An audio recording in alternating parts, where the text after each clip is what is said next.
I'm JJ Virgin, PhD dropout, sorry mom, turned 4-time New York Times bestselling author. Yes, I'm a certified nutrition specialist, fitness Hall of Famer, and I speak at health conferences and trainings around the globe. But I'm driven by my insatiable curiosity and love of science to keep asking questions, digging for answers, and sharing the information I uncover with as many people as I can. And that's why I created the Well Beyond 40 podcast, to synthesize and simplify the science of health into actionable strategies to help you thrive. In each episode, we'll talk about what's working in the world of wellness, from personalized nutrition and healing your metabolism to healthy aging and prescriptive fitness. Join me on the journey to better health so you can love how you look and feel right now and have the energy to play full out at 100.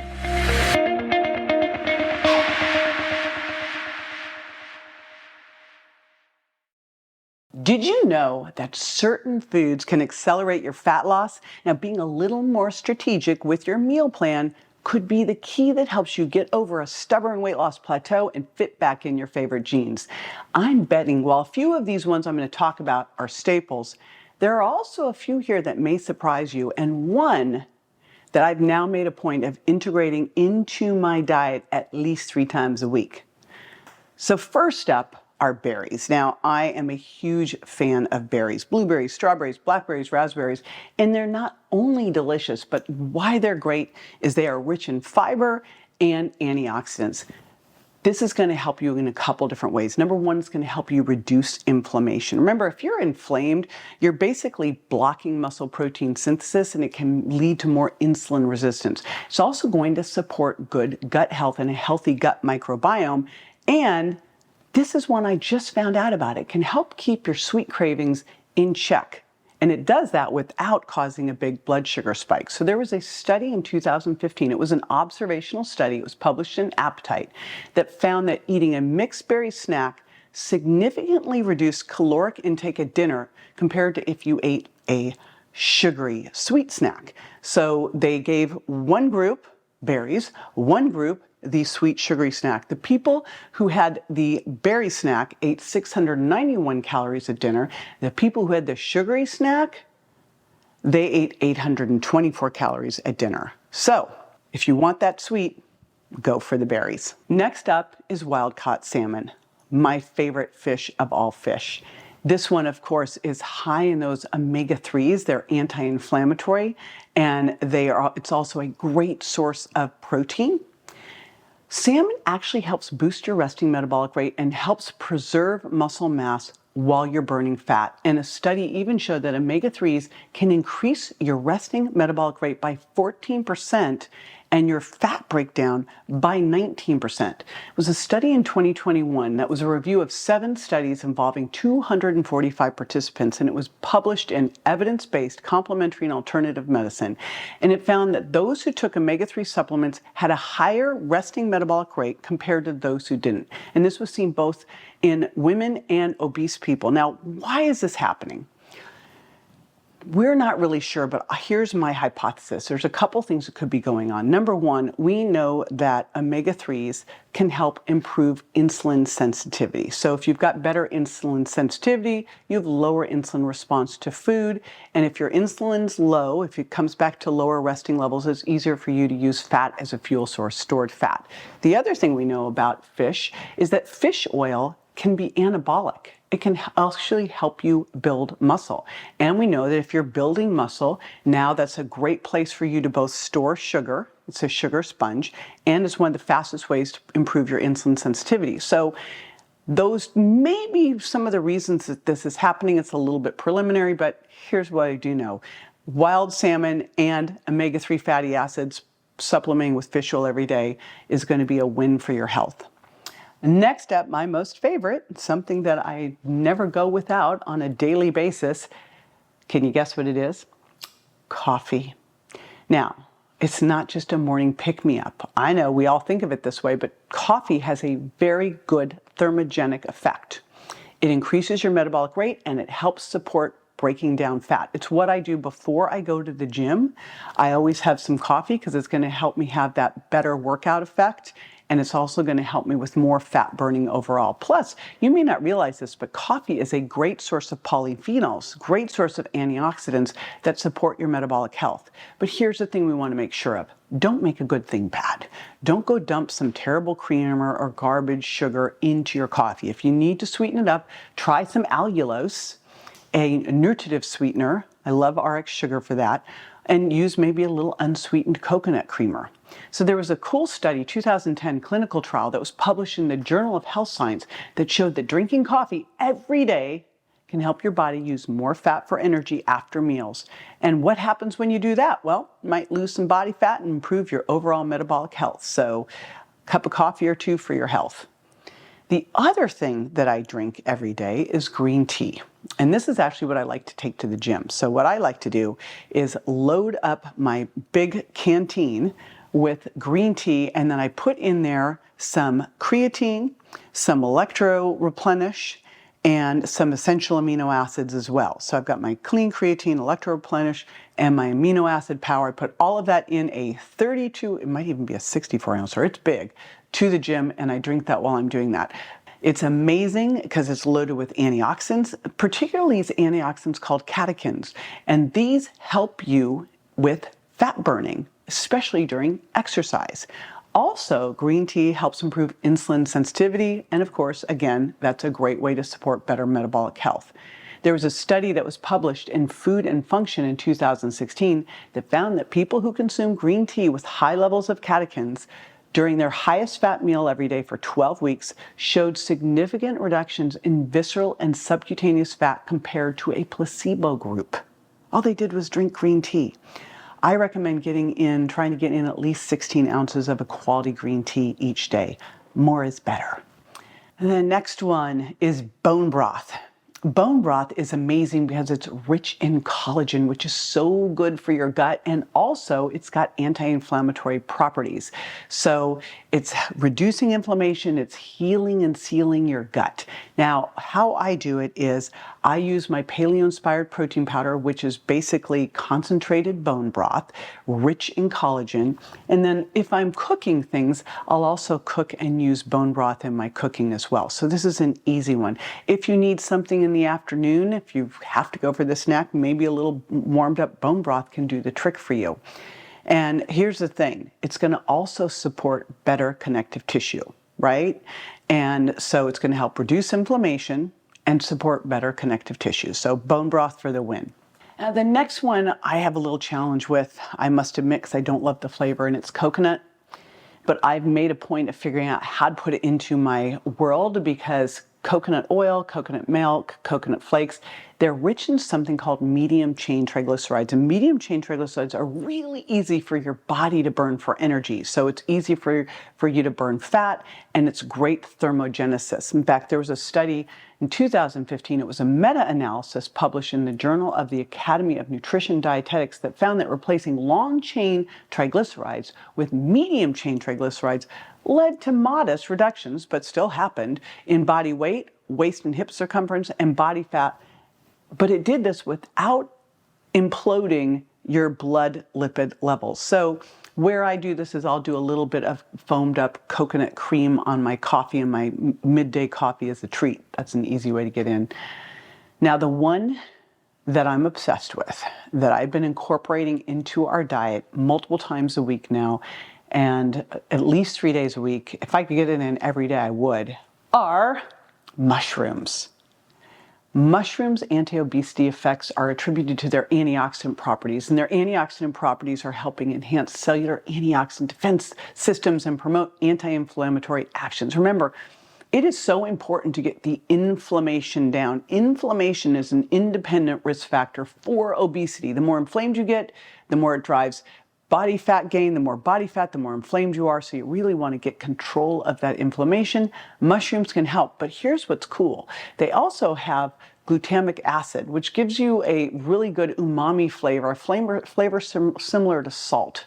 So they can be a great thing to add into your food, super low calorie, but loads of taste. So I like to add them in. Here's what we've been doing with them a lot, is they are our side dish with steak or lamb. And so what we will do is get really good mushrooms. We've been looking at doing a lot of shiitake and oyster lately. We will saute them in a little bit of olive oil. I'll use a little bit of the pluck organ seasoning on top. Sounds gross, it's really good. And so we use a little pluck organ seasoning, a little bit of sea salt, and then I throw some onions in too, and that's what we put on our steaks. It's amazing. And then I have leftovers. You can use it to put into an omelet, which is fabulous. You can put it into your cauliflower rice as a stir fry. So mushrooms are just incredible. There was a 2018 animal study that was published in the Nutrients Journal that found that incorporating mushrooms into the diet of mice led to significant fat loss. The study showed that a mushroom-enriched diet experienced a notable reduction in body weight and body fat percentage, with an average decrease in body fat of 4.3% over the trial period, just by adding in mushrooms. Now, what do I love with my mushrooms? I love lean beef protein.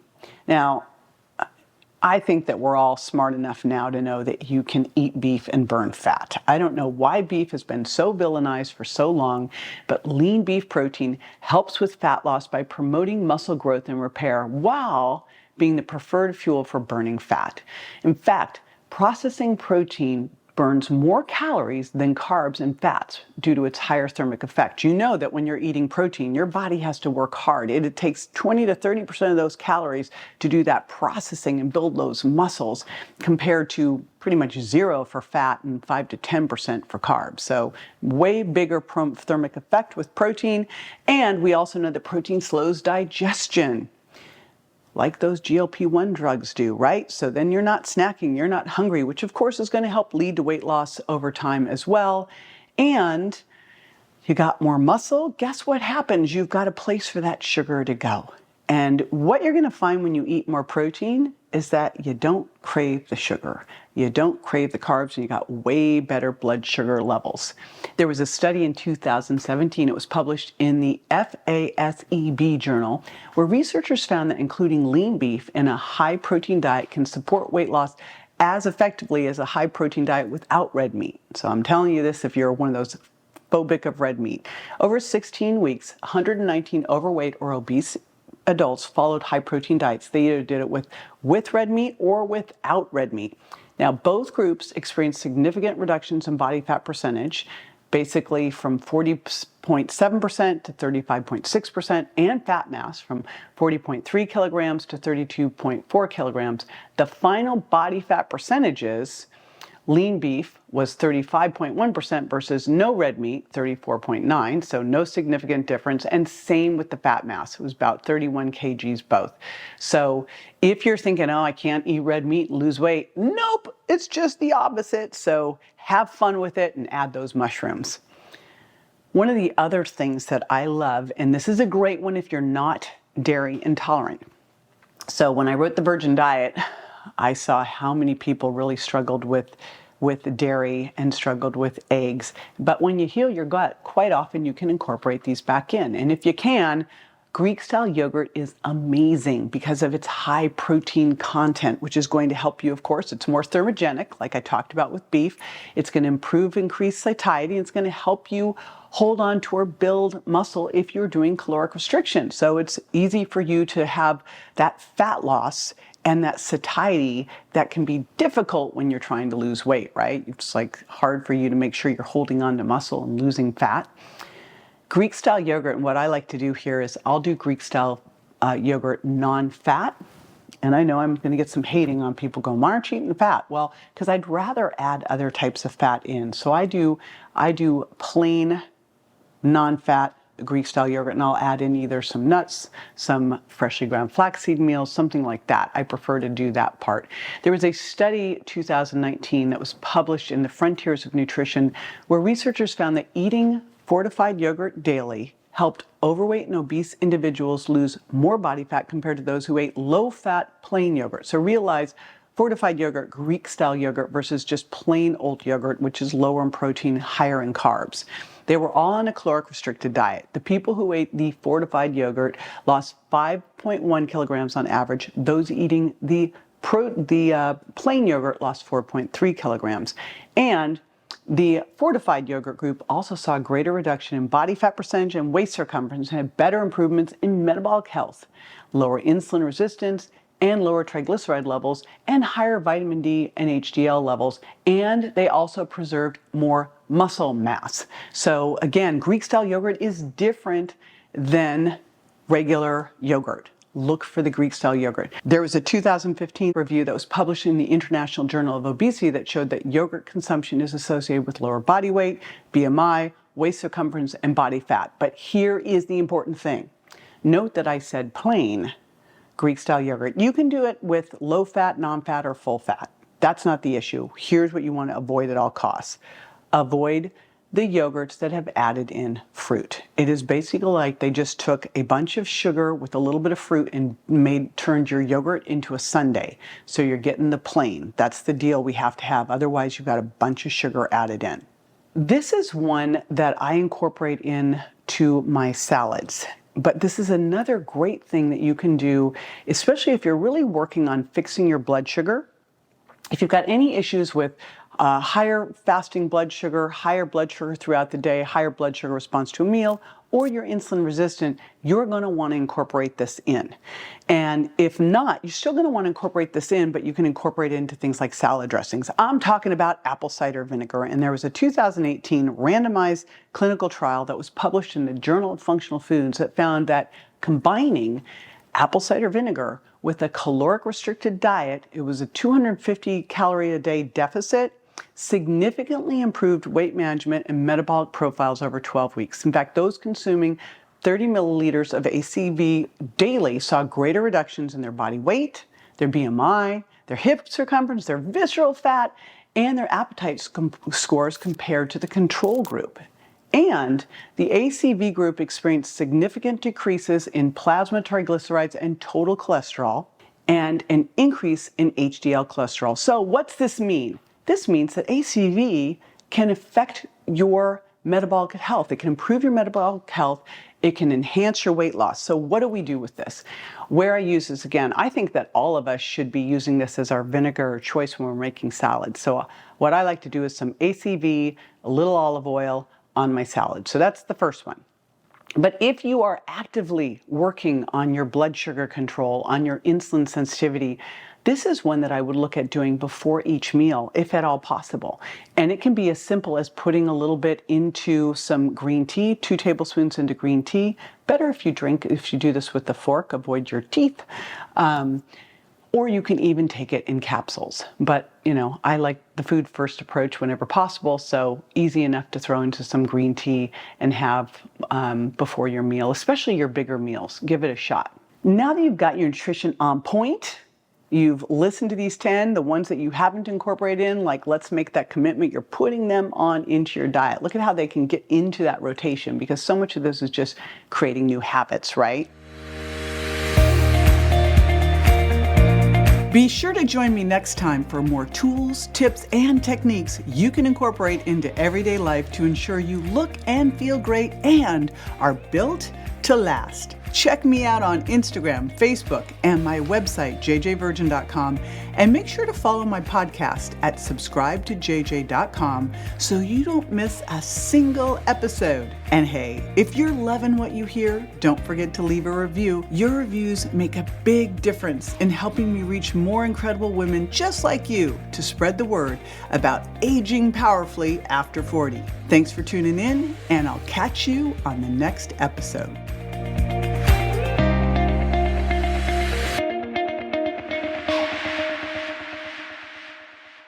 Hey, JJ here, and just a reminder that the Well Beyond 40 podcast offers health, wellness, fitness, and nutritional information that's designed for educational and entertainment purposes only. You should not rely on this information as a substitute for, nor does it replace professional medical advice, diagnosis, or treatment. If you have any concerns or questions about your health, you should always consult with a physician or other healthcare professional.